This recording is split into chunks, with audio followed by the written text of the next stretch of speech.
पूरे देश को ये चिंतन करने वाली बात है कि ऐसा क्या हो गया आखिर। मैं भी कम पढ़ा लिखा नहीं हूँ, मैंने भी एमएससी पीएचडी एलएलबी, मैं भी गोल्ड मेडलिस्ट हूँ। ऐसा नहीं है कि मैं नशे में था या मैंने कोई गोलियां खा रखी थी और मैं कुछ करके आया, ऐसा कुछ भी नहीं है। उन्होंने एक्शन किया, मेरा रिएक्शन था, ये जो भी था। অবশেষে মুখ খুললেন সুপ্রিম কোর্টের প্রধান বিচারপতির দিকে জুতো ছোড়া সেই অভিযুক্ত আইনজীবী।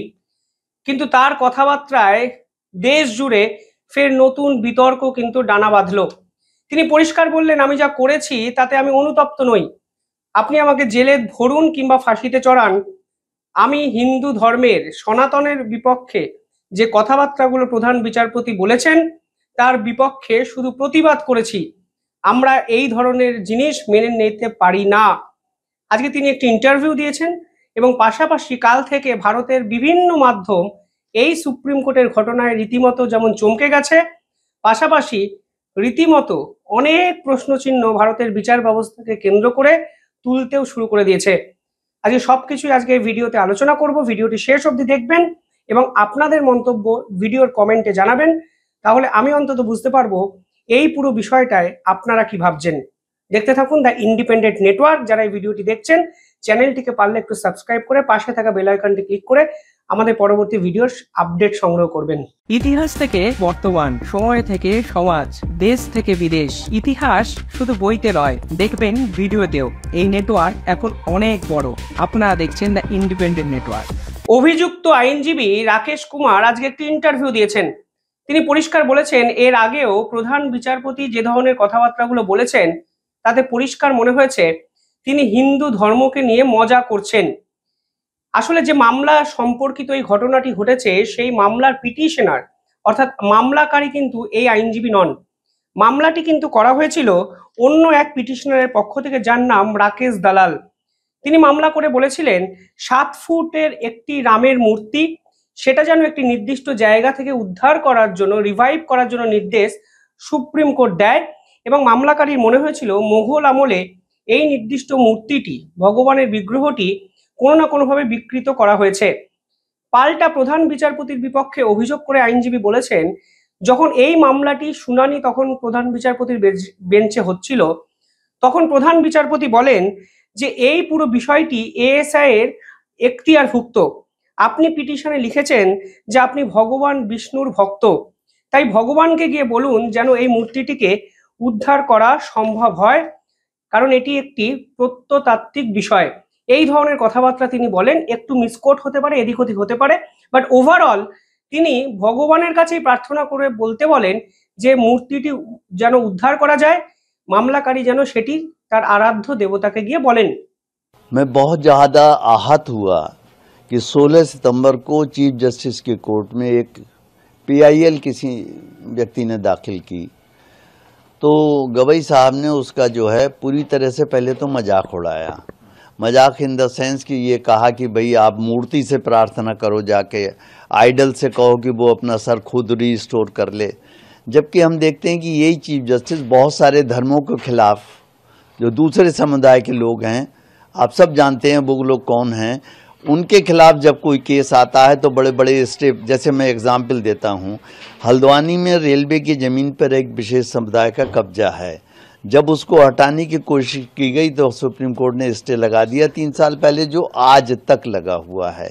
ফলে এই পুরো বিষয়টিকে সনাতন ধর্মের অপমান হিসাবে ভাবতে শুরু করেন অভিযুক্ত, মানে যার বিপক্ষে অভিযোগ করা হচ্ছে সেই আইনজীবী, এবং তিনি নাকি জুতো ছোড়েন সরাসরি সুপ্রিম কোর্টের প্রধান বিচারপতির দিকে এবং তিনি বলেন সনাতনের অপমান আর ভারতবর্ষ সহ্য করবে না। প্রধান বিচারপতি কালকে মুখ খুলেছেন। প্রধান বিচারপতি বলেছেন যে আমি এই বিষয়ে বিচলিত নই, আমি সামনের দিকে তাকাতে চাই, আপনারাও এই বিষয় নিয়ে কিছু ভাববেন না।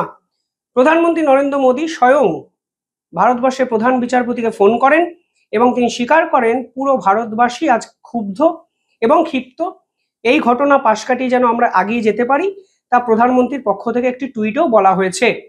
কিন্তু সব মিলিয়ে সুপ্রিম কোর্ট কি করবে এবং অভিযুক্ত আইনজীবীকে কি কি শাস্তি দেওয়া হবে সে বিষয়ে কিন্তু একটা জটিলতা থেকে গেছিল। দিল্লি পুলিশ প্রাথমিকভাবে এই আইনজীবীকে আটক করেন, কিন্তু সুপ্রিম কোর্টের পক্ষ থেকে অফিসিয়ালি কোনো অভিযোগ পুলিশের কাছে করা হয়নি। তাই 3 ঘন্টা জিজ্ঞাসাবাদ করার পর এই অভিযুক্ত আইনজীবীকে ছেড়ে দেওয়া হয়, যিনি আজকে ইন্টারভিউতে বলেছেন তাকে যদি ফাঁসিও চড়ানো হয় তাহলেও কোনোভাবে তিনি ক্ষমা চাইবেন না, কারণ তিনি অনুতপ্ত নন, তিনি ভগবানের সেবক এবং ভগবান চেয়েছে বলেই এই ধরনের ঘটনা তিনি ঘটিয়েছেন। অর্থাৎ ভগবানের কথা তিনি রেখেছেন, ভগবান এক্সপেক্ট করেছিলেন, ভগবান ভেবেছিলেন যে সনাতন ধর্মের অপমান যদি করা হয় এই আইনজীবী এই রকম ভাবে তীব্র আক্রোশ পোষণ করতে পারেন এবং তিনি সেটাই করেছেন। পাশাপাশি এই ঘটনায় অনেক প্রশ্নচিহ্ন কিন্তু বিভিন্ন মাধ্যমে কাল থেকে ঘোরাফেরা করতে শুরু করেছে।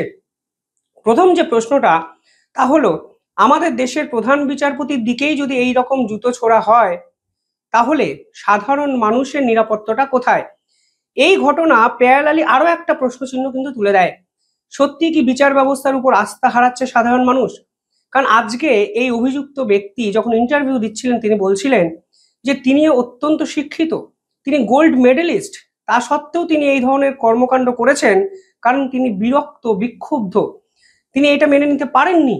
ফলে কোথাও না কোথাও সাধারণ মানুষও কি দেশের বিচার ব্যবস্থার প্রতি, বিচারপতিদের আচরণের প্রতি কি কোথাও ভরসা হারাচ্ছেন?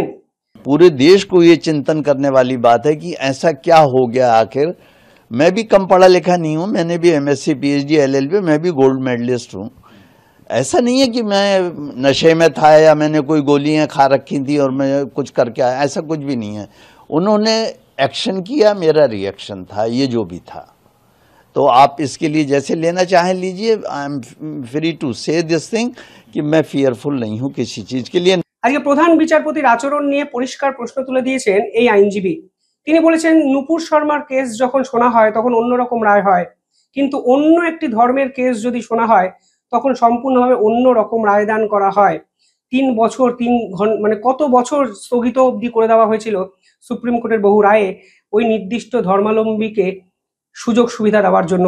অর্থাৎ ধর্মীয় ভেদাভেদ এক্ষেত্রে প্রধান আলোচ্য বিষয় না হলেও সামগ্রিকভাবে যে প্রশ্ন ওঠে তা হলো দেশের বিচারপতিদের কর্মকাণ্ডে, কথাবার্তায়, অ্যাটিচিউডে, পর্যবেক্ষণে কি ভরসা রাখতে পারছেন না সাধারণ মানুষ?